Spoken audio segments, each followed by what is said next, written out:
Daniel Carter sat quietly in the dimly lit conference room aboard the SS Concordia *, a sleek human vessel designed for diplomacy rather than combat. The hum of the ship's engines was faint, almost soothing, but it did little to calm his nerves. Across the table, representatives from the Galactic Empire stared at him with cold indifference. Their towering forms, clad in shimmering metallic armor, made Daniel feel small and vulnerable. He had always known this mission would be dangerous, but now, face to face with beings who viewed humanity as little more than pests, he felt the weight of his responsibility even more. The Galactic Empire had ruled vast sections of the galaxy for centuries, expanding their territory without mercy. Humanity, on the other hand, was relatively new to space exploration and often found itself caught in the Empire's path. Tensions had been rising for years, and skirmishes along the border worlds were becoming more frequent. Earth's leaders hoped that diplomacy could prevent an all-out war. That was why Daniel, one of Earth's most skilled negotiators, had been sent to broker peace before it was too late. "Your presence here is tolerated only because we wish to hear your terms," said Commander Zerk, the lead Imperial representative. His voice was deep and raspy, like grinding metal. "Speak quickly, human." Daniel took a deep breath and began. "We come in peace, seeking mutual understanding. Humanity does not seek conflict or conquest. We merely want to coexist and share the resources of this galaxy." His words were measured, careful. He knew any misstep could escalate tensions further. Zerk leaned forward, his glowing red eyes narrowing. "Coexistence. You dare speak of sharing when your kind encroaches upon our borders, stealing what belongs to us." "We have taken nothing," Daniel replied firmly. "Our colonies exist only on uninhabited planets, far from your territories. If there has been misunderstanding, let us resolve it peacefully." For a moment, silence filled the room.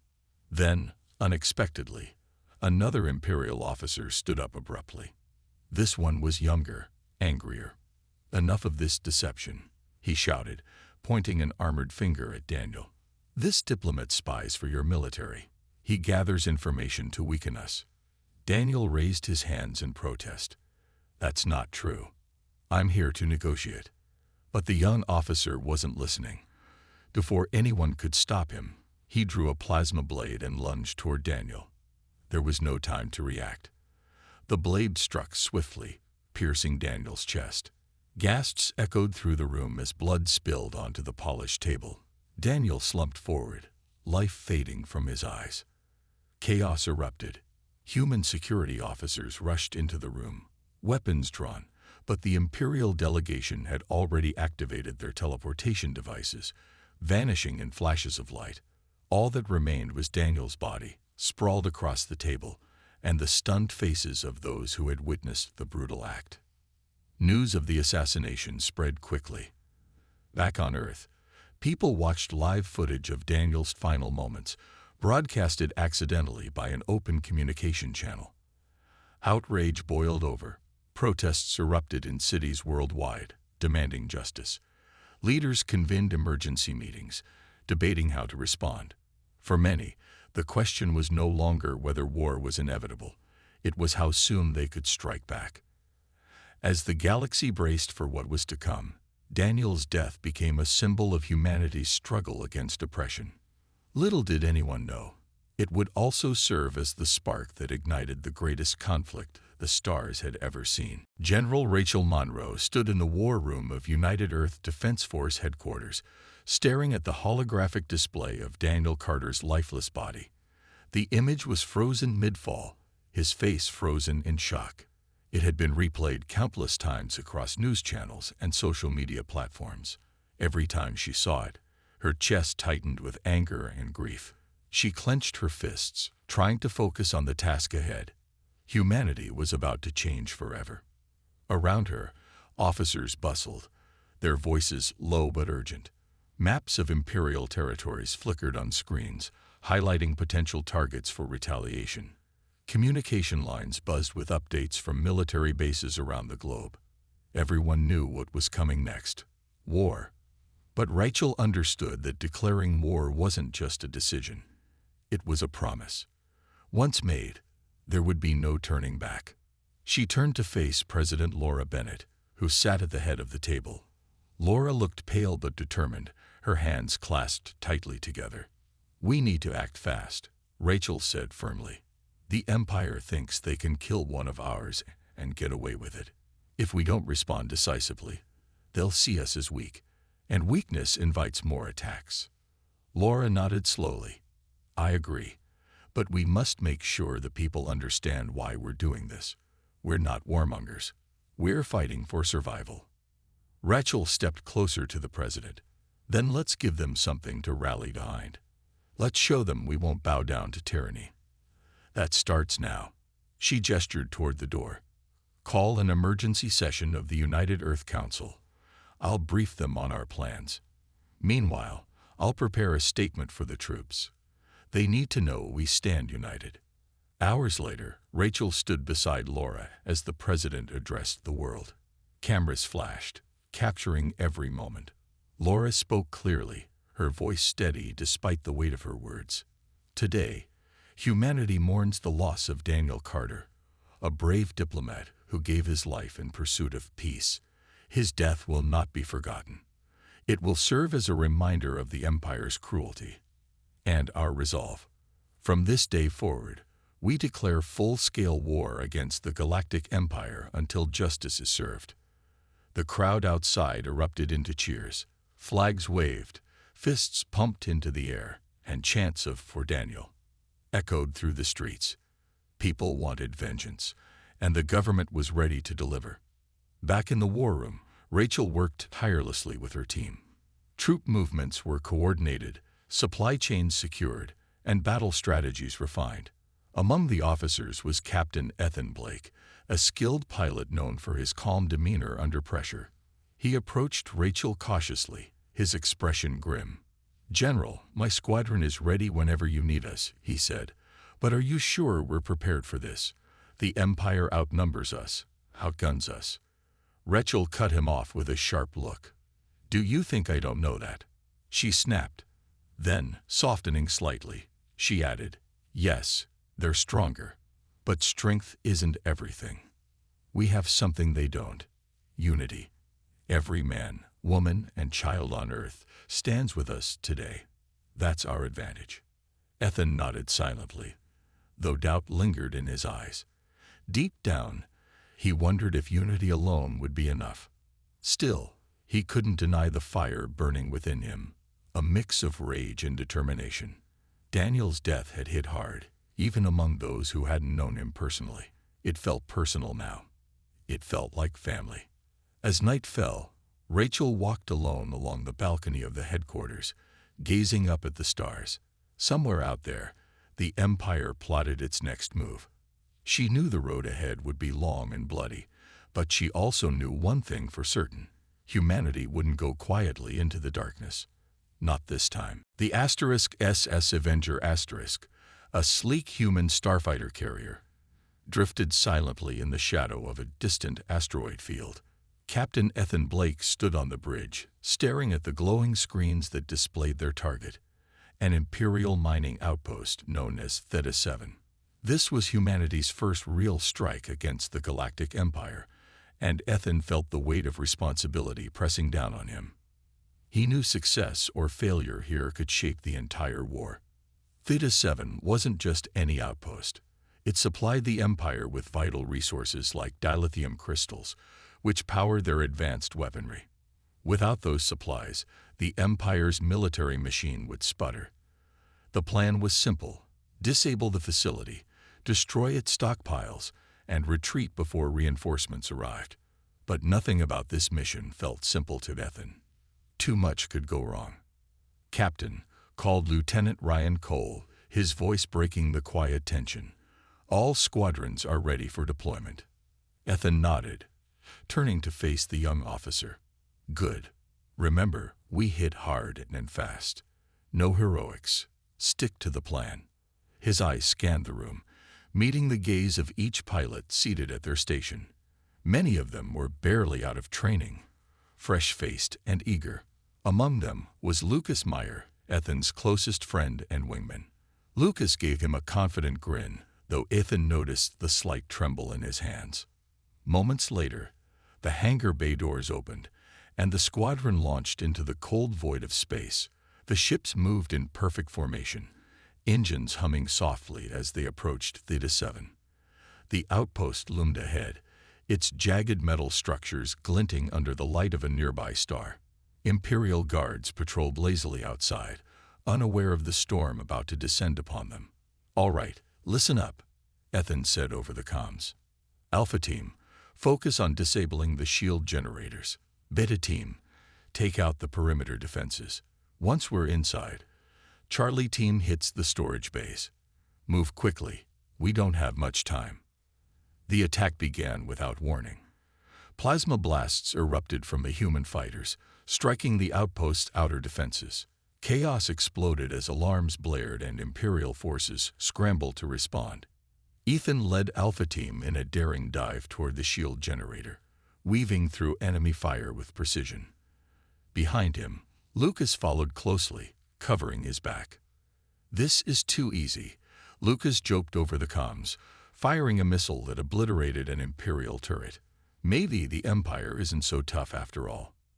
"Don't get cocky," Ethan warned, though he couldn't help but smile. For the first time since Daniel's death, there was a glimmer of hope. They were winning. But then, disaster struck. As Ethan and his team disabled the last generator, a squadron of Imperial fighters ambushed them from behind. One of the enemy ships fired a direct hit on Lucas's craft, sending it spiraling out of control. "Lucas," Ethan shouted, panic rising in his chest. "I'm hit," Lucas replied, his voice strained. "I can't hold her steady." "Eject." "Now," Ethan ordered, but it was too late. Lucas's ship collided with the outpost's surface in a fiery explosion. Silence fell over the comms as the rest of the squadron processed what had just happened. Ethan's heart sank, but there was no time to grieve. The mission wasn't over. Grinding his teeth, he pushed forward, leading the remaining pilots to complete their objectives. By the time they destroyed the storage bays and retreated, the outpost was a burning wreck. Back aboard the *SS Avenger*, Ethan sat alone in his quarters, staring blankly at the wall. The victory felt hollow now. He replayed Lucas's final moments in his mind, guilt gnawing at him. Had he pushed too hard? Could he have saved his friend? A knock at the door interrupted his thoughts. It was Ryan Cole. "Captain," Ryan said hesitantly, "we did good out there." Lucas would be proud. Ethan didn't respond right away. Finally, he sighed. "Proud doesn't bring him back," he muttered. But deep down, he knew Ryan was right. The war had only begun, and humanity needed leaders who could keep moving forward, even when it hurt. Samantha Hayes adjusted the hood of her cloak, ensuring it covered her face as she stepped off the small trading vessel onto the bustling docks of Krylos Station. The station was a hub for merchants, smugglers, and spies, a chaotic mix of species and languages that made it the perfect place to disappear. Samantha's heart raced as she moved through the crowd, her disguise carefully chosen to blend in with the traders who frequented the Empire's territory. She wasn't here to sell goods, though. Her mission was far more dangerous. Krylos Station housed one of the Galactic Empire's largest communications hubs, a sprawling complex filled with data streams and encrypted messages. Samantha's goal was simple: infiltrate the hub, access the Empire's classified files, and uncover any information that could give humanity an edge in the war. But getting inside wouldn't be easy. Imperial guards patrolled every corridor, their sharp eyes scanning for trouble. One wrong move, and she'd be caught, or worse. She approached a group of traders unloading crates near the entrance to the hub. "Excuse me," she said, her voice soft but confident. "I'm looking for work. Any openings?" The lead trader, a grizzled man with a scar across his cheek, glanced at her suspiciously. "You look a little out of place, kid.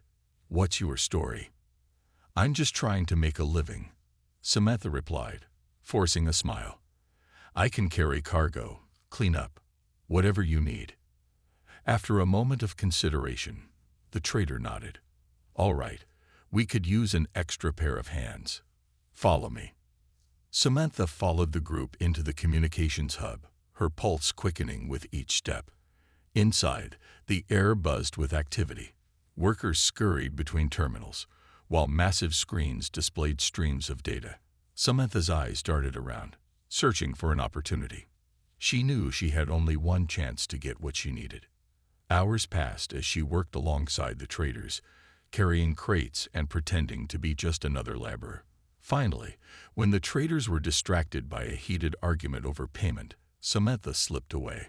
She ducked into a maintenance alcove and activated a handheld device, disguised as a repair tool.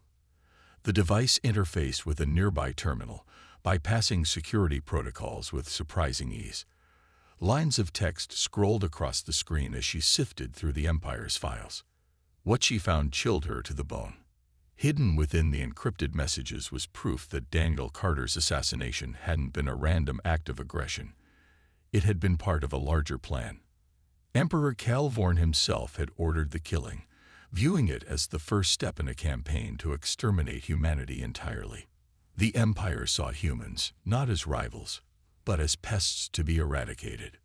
Samantha quickly copied the data onto her device, knowing she couldn't stay much longer. As she turned to leave, however, she heard footsteps approaching. A pair of Imperial guards rounded the corner, their weapons drawn. "Stop right there," one of them barked. Thinking fast, Samantha hurled a smoke grenade from her belt. Thick gray clouds filled the alcove, obscuring her escape.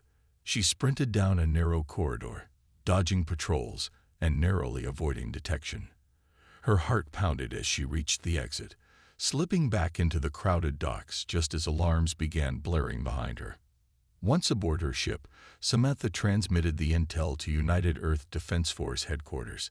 As the message sent, she allowed herself a brief moment of relief. She had done it. Humanity now knew the truth about the Empire's intentions.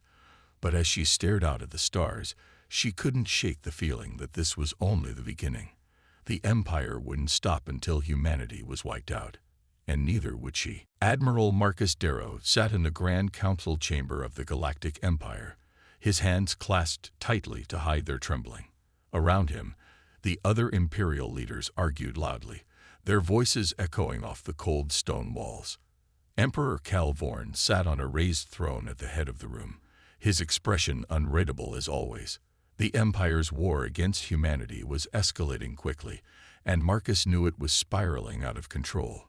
"The humans are weak," growled General Vorik, a towering figure with jagged scars across his face. "Their first attack proved nothing but luck. We should crush them now before they grow bolder." Marcus clenched his jaw, struggling to stay calm. He had spent decades serving the Empire, believing its mission to expand and dominate was just. But after Daniel Carter's assassination and the Empire's brutal response, he began to question everything. Humanity wasn't the mindless threat Vorik claimed. They were survivors, fighting for their place in the galaxy. And if the Empire continued down this path, it would destroy itself from within. "General," Marcus said, his voice steady despite his inner turmoil, "attacking humanity won't bring stability. It will only create more enemies. If we continue this war, we risk losing not just soldiers but entire systems that might turn against us." Vorik sneered. "You sound like one of them, Darrow. Are you afraid of a fight? Or do you sympathize with those pests?" The room fell silent as all eyes turned to Marcus. Even Emperor Vorn leaned forward slightly, his piercing gaze locking onto him. Marcus swallowed hard. He knew speaking out could cost him his life, but he couldn't stay silent any longer. "I'm not afraid," he replied firmly. "But I believe destroying humanity serves no purpose. They've shown they can strike back. Instead of wasting resources on exterminating them, we should seek peace. True peace. That's how we ensure the Empire's survival." For a moment, no one spoke. Then laughter erupted from Vorik and others, cruel and mocking. Emperor Vorn rose slowly from his throne, his crimson robes flowing behind him. "Peace," he said coldly. "You dare suggest weakness? Sympathy for vermin." Marcus stood, meeting the Emperor's gaze without flinching. "It's not weakness, it's strategy. If we keep pushing, they'll push back harder. And when they fall, so will our own people. Is that what you want?" Vorn's eyes narrowed. "You shame yourself? Admiral, leave my sight, and consider whether you wish to remain loyal to the Empire." Dismissed, Marcus left the chamber, his mind racing. He knew he wouldn't be safe for long. Accusing the Emperor of folly was treason, plain and simple. As he walked through the palace corridors, he made a decision. If the Empire wouldn't listen, then he would find those who would. That night, Marcus packed what little he could carry and fled the capital. Using secret routes known only to high-ranking officers, he evaded patrols and slipped onto a civilian transport bound for neutral space. When the ship docked at a remote outpost near human territory, Marcus surrendered himself to the first UEDF patrol he encountered. Taken to a secure facility, Marcus was interrogated by General Rachel Monroe herself. At first, she treated him with suspicion, unsure if he was a spy or a genuine defector. But as Marcus shared intelligence about the Empire's plans, including details about their military strategies and vulnerabilities, her skepticism turned to cautious trust. "You're taking a big risk coming here," Rachel said finally, studying him closely. "Why help us?" Marcus sighed, his shoulders heavy with regret. "Ourselves, we'll destroy the galaxy." Rachel didn't respond right away. She knew trusting him fully would be dangerous, but his information was too valuable to ignore. For now, Marcus would be an ally. A reluctant one, perhaps, but an ally nonetheless. As Marcus looked out the window at the stars, he wondered if he'd made the right choice. The Empire he once served now saw him as a traitor, while humanity viewed him with suspicion. Yet, deep down, he believed this was the only way to stop the madness, and maybe, just maybe, he could help save both sides from annihilation. The battle for Epsilon Prime began under the cover of darkness, or what passed for darkness in the endless void of space. The fortress, a massive structure bristling with weapons and shield generators, loomed ahead like a beast waiting to devour its prey. Captain Ethan Blake tightened his grip on the controls of his starfighter, his knuckles white. This was humanity's largest offensive yet, and failure wasn't an option. "All right, team," Ethan said over the comms, his voice steady despite the storm brewing inside him. "Remember the plan. Alpha Squad, focus on the outer defenses. Beta Squad, take out the shield generators. Once they're down, we move in for the kill." Behind him, dozens of human ships formed up, their engines glowing faintly against the blackness. Among them was Admiral Marcus Darrow, now flying alongside humanity's forces as part of Ethan's squadron. Marcus had insisted on joining the mission, claiming he knew the fortress's layout better than anyone. Ethan didn't fully trust him, but he couldn't deny the former Imperial officer's expertise might make all the difference. As the fleet approached Epsilon Prime, the fortress erupted into action. Turrets swiveled toward the incoming ships, firing barrages of plasma bolts that lit up the darkness. The humans scattered, weaving through the deadly storm with practiced precision. Ethan led the charge, diving straight for the first wave of turrets. His ship shuddered as enemy fire grazed his hull, but he held steady, unleashing a missile strike that obliterated the nearest gun emplacement. "Nice shot, Captain," Marcus said over the comms, his tone calm but urgent. "Now follow me. I'll guide you to the next target." Ethan hesitated for a split second before nodding. "Lead the way." Together, they pushed deeper into the fortress's defenses, dodging explosions and debris. Around them, the battle raged on. Ships exploded in fiery bursts, sending shockwaves rippling through space. Ethan gritted his teeth, focusing on the task at hand. Every life lost weighed heavily on him, but there was no time to dwell on it now. Finally, they'd reached the shield generators. Massive towers hummed with energy, projecting an impenetrable barrier around the fortress. Without those shields, the Empire's stronghold would be vulnerable. Ethan signaled for Beta Squad to begin their assault, but just as they moved into position, a squadron of Imperial fighters ambushed them from behind. "We've got company," shouted one of Ethan's pilots, panic creeping into her voice. "Stay focused," Ethan barked. "Marcus, I need your help here." Marcus didn't hesitate. He broke formation, flying directly toward one of the generators. "Cover me," he called back. "I'll disable it manually." Ethan swung his ship around, laying down suppressive fire to keep the enemy at bay. Marcus's ship darted between blasts, narrowly avoiding destruction as he landed near the base of the generator. Moments later, a small explosion flared, and the shield flickered, then collapsed. "We did it," Marcus shouted triumphantly. "The fortress is exposed." But their victory came at a cost. As Ethan turned to regroup with the rest of the squadron, he saw one of his pilots, Lieutenant Ryan Cole, go down in flames after being hit by enemy fire. Grief surged through him, but there was no time to mourn. The fortress's main gate was open now, and the human fleet poured inside, launching a final assault on the heart of Epsilon Prime. In the chaos, Ethan spotted Marcus's ship again, hovering near a critical control tower. "What are you doing?" Ethan demanded. "Sealing the deal," Marcus replied. With a few quick maneuvers, he triggered another explosion, crippling the fortress's central power core. Alarms blared as the structure began to collapse inward. "Fall back," Ethan ordered, leading the remaining pilots away from the doomed fortress. Behind them, Epsilon Prime erupted in a brilliant cascade of light, a testament to their hard-fought victory. Back aboard the *SS Avenger *, Ethan stared at the wreckage on the view screen, his mind heavy with loss. They had won, but the cost was staggering. Marcus walked up beside him, his expression grim. "This war isn't over," Marcus said quietly. "But today we struck a blow they won't soon forget." Ethan nodded, though doubt lingered in his eyes. Victory felt hollow when paid for with so much blood. Still, he knew one thing for certain. The fight was far from finished.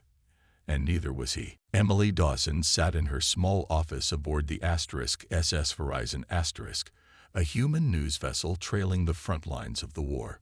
Her desk was cluttered with notes, recordings, and half-empty coffee cups. The glow of her computer screen lit up her tired face as she pieced together her latest report. Emily wasn't just a journalist. She was a storyteller, determined to show humanity the truth behind the battles they fought. The Galactic Empire had been broadcasting propaganda for weeks, painting humanity as violent invaders bent on destroying galactic peace.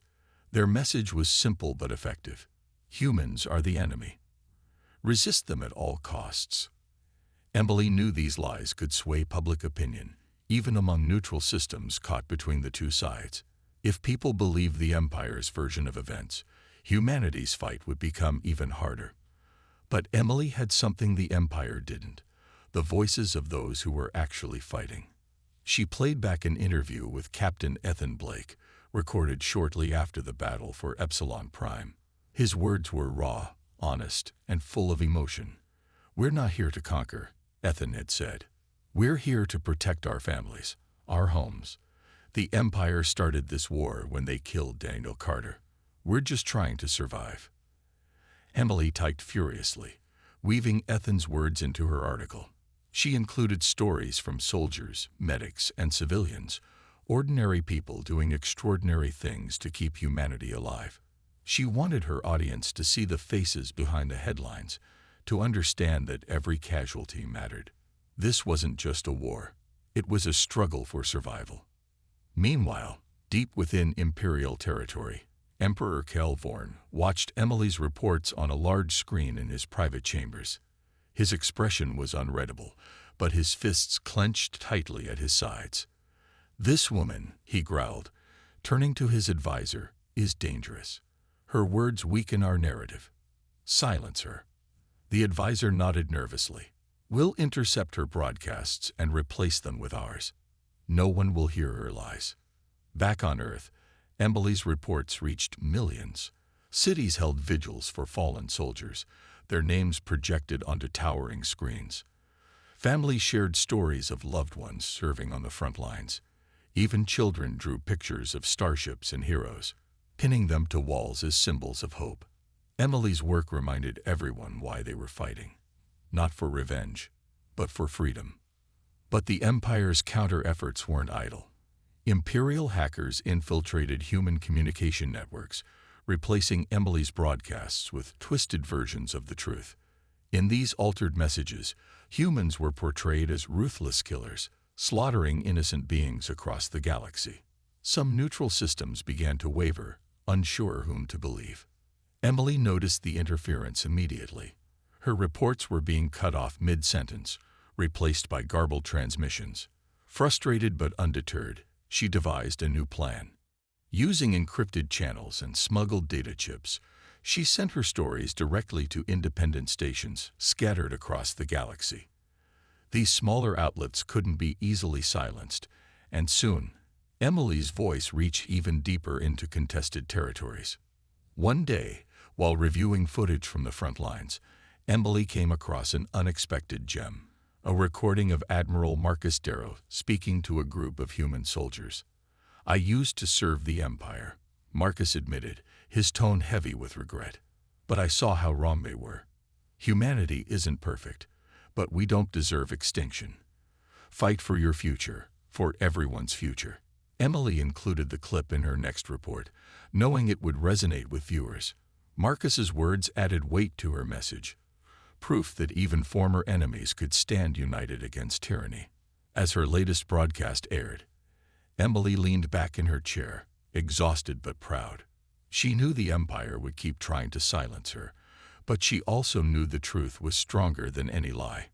Humanity needed hope more than ever, and Emily was determined to give it to them, one story at a time. Lieutenant Noah Harper sat alone in his quarters aboard the *SS Vanguard*, staring at a small data chip resting on his desk.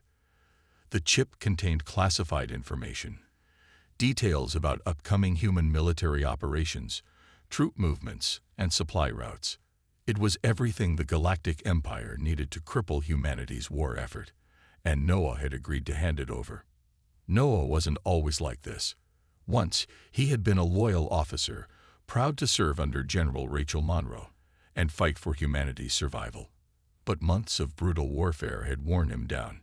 He had seen too many friends die, too many sacrifices made with no end in sight. The Empire's promises of wealth and safety had begun to sound tempting. When an Imperial agent approached him during a stop at a neutral station, Noah didn't refuse. Desperation clouded his judgment, and greed took root. He glanced at the clock. In 30 minutes, he would meet the agent at a remote outpost near the edge of human-controlled space. The plan was simple: exchange the chip for credits and disappear. No one would suspect him. At least, that's what he told himself. But as the time approached, doubt crept in. What if he was caught? What if his betrayal cost lives? Noah shook his head, trying to silence the voice of guilt. "It's too late to back out now," he muttered to himself. "This is my chance." When the appointed hour arrived, Noah slipped out of his quarters and made his way to the hangar bay. He boarded a small shuttle, programming it to fly toward the designated meeting point. As the ship left the Vanguard behind, Noah felt a strange mix of relief and dread. He tried to focus on the future, the money, the freedom, but his hands trembled as he clutched the data chip. The meeting took place on a barren asteroid, its surface scarred by centuries of mining. A sleek Imperial transport waited for him, its engines humming softly. Noah stepped out of his shuttle, the chip hidden in his pocket. A figure approached, tall, cloaked, and faceless. "You have it?" the figure asked, their voice cold and mechanical. Noah nodded, pulling out the chip. "Here, now pay up." Before the transaction could be completed, alarms blared in the distance.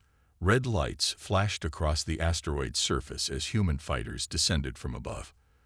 Noah froze, panic gripping him. "What's happening?" he stammered. "You've been discovered," the figure said calmly, stepping back toward their ship. "Good luck surviving your own people." As the Imperial transport lifted off, leaving Noah stranded, a squad of UEDF soldiers surrounded him. Captain Ethan Blake stepped forward, his expression grim.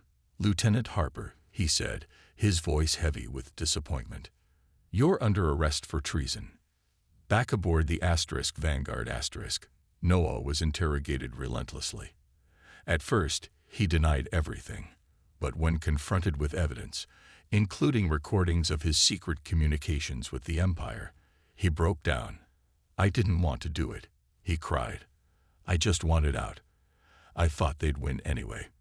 General Rachel Monroe listened to his confession in silence, her face unreadable. When Noah finished, she leaned forward. "Do you know what you've done? Your betrayal nearly cost us Zeta IV. Hundreds of lives were at risk because of you." Noah hung his head, tears streaming down his face. "I'm sorry. I didn't mean for anyone to get hurt." His apology came too late. A military tribunal found him guilty of high treason. The sentence was swift and merciless. Execution by firing squad. As Noah stood before his former comrades, blindfolded and trembling, he whispered one final plea for forgiveness. Then the shots rang out, ending his life. News of Noah's betrayal spread quickly, shaking morale across the fleet. Soldiers questioned how someone they trusted could turn against them. But amidst the anger and grief, there was also resolve. Humanity couldn't afford weakness, not now. Every traitor rooted out was another step toward victory. Ethan stared at the stars from the bridge of the Vanguard his jaw tight. Betrayal hurt, but it wouldn't break them. They had come too far to give up now. The war room aboard the SS Avenger was tense, filled with the low hum of computers and the murmur of officers discussing strategy. General Rachel Monroe stood at the center, her eyes fixed on a holographic map of Stylos IV, the Empire's capital world. It was a fortress planet, surrounded by layers of defenses that made it nearly impossible to breach. Yet, humanity had no choice but to try. This was their final push. The moment they would either secure victory or face total defeat. "We've located a weak point in their orbital grid," Admiral Marcus Darrow explained, pointing to a small gap in the hologram. "It's heavily guarded, but if we time our attack perfectly, we can slip through." Rachel studied the map carefully, her mind racing. The plan was risky, too risky, but it was the only way to reach Emperor Calvorn. She turned to Captain Ethan Blake, who stood nearby. "Captain, you'll lead the strike team. Your mission is clear. Infiltrate the palace, confront the Emperor, and end this war." Ethan nodded, though his stomach churned with anxiety. He had seen too many missions fail, too many lives lost. But he also knew this was their best chance. "Understood, General," he said firmly. "We won't let you down." Preparations began immediately. Ships were loaded with weapons and supplies, while pilots and soldiers reviewed the plan one last time. Ethan moved among them, offering words of encouragement. "This isn't just about us," he told his team. "It's about everyone back home. The families counting on us to bring them peace. We fight for them." As the fleet approached Stylos IG, the tension was palpable. The ships flew in tight formation, dodging waves of enemy fire as they neared the gap in the orbital defenses. Alarms blared as Imperial fighters swarmed around them, but Ethan's squadron held steady, blasting through the chaos with precision. One by one, they slipped through the opening and descended toward the planet's surface. Stylos IV was a sprawling city world, its skyline dominated by towering spires and glowing energy shields.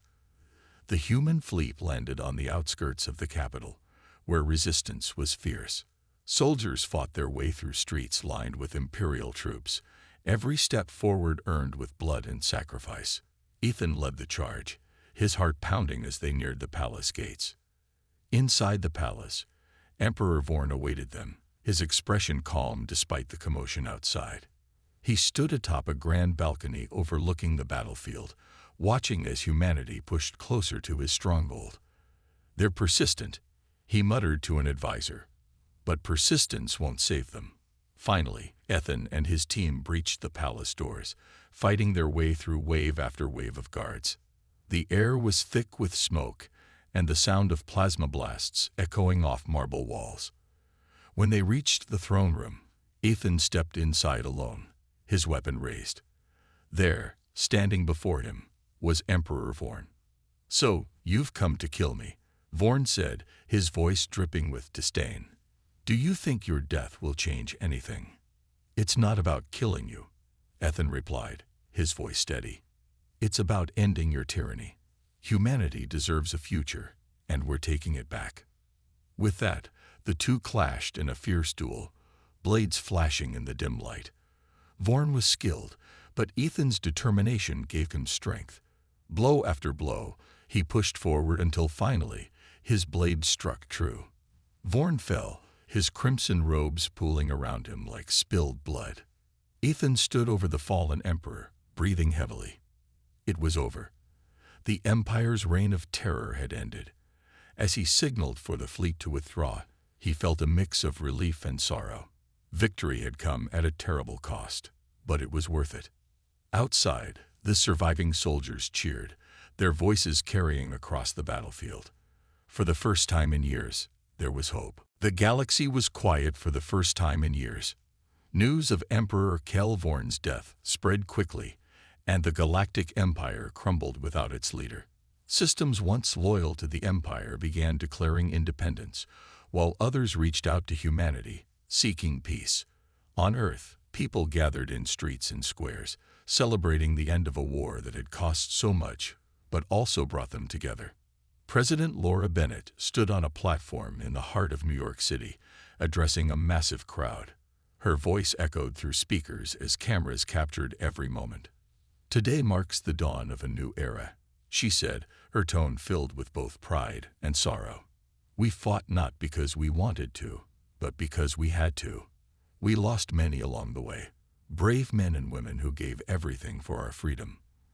Let us honor their memory by building a future where such sacrifices are never needed again." Nearby, General Rachel Monroe watched the celebration from a distance.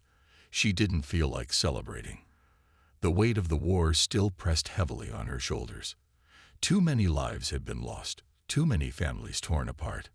As soldiers cheered around her, she found herself thinking of Daniel Carter, whose death had sparked it all. Had it been worth it? She didn't have an answer. Captain Ethan Blake wandered through the crowd, his uniform stained with dirt and ash from the final battle. People clapped him on the back, thanking him for his service, but he felt uneasy. He had killed Emperor Vorn, ending the war, but the faces of those he lost haunted him. Lucas Meyer, Ryan Cole, even Noah Harper, each one reminded him of the cost of victory. Admiral Marcus Darrow stood apart from the celebrations, gazing up at the stars. He had betrayed the Empire to help humanity, but he knew his actions wouldn't erase his past. Still, he hoped his choice would pave the way for something better. A chance for humans and former Imperial citizens to coexist. When Ethan approached him, Marcus forced a small smile. "Do you think they'll forgive us?" he asked quietly. Ethan shrugged. "Maybe someday, but forgiveness starts with us. We have to be better than what came before." In the weeks that followed, leaders from across the galaxy convened on Earth to discuss a new order. Marcus played a key role, advocating for cooperation rather than conquest. Humanity agreed to share resources and technology with former Imperial worlds, provided they renounced aggression. It wasn't perfect, but it was a start.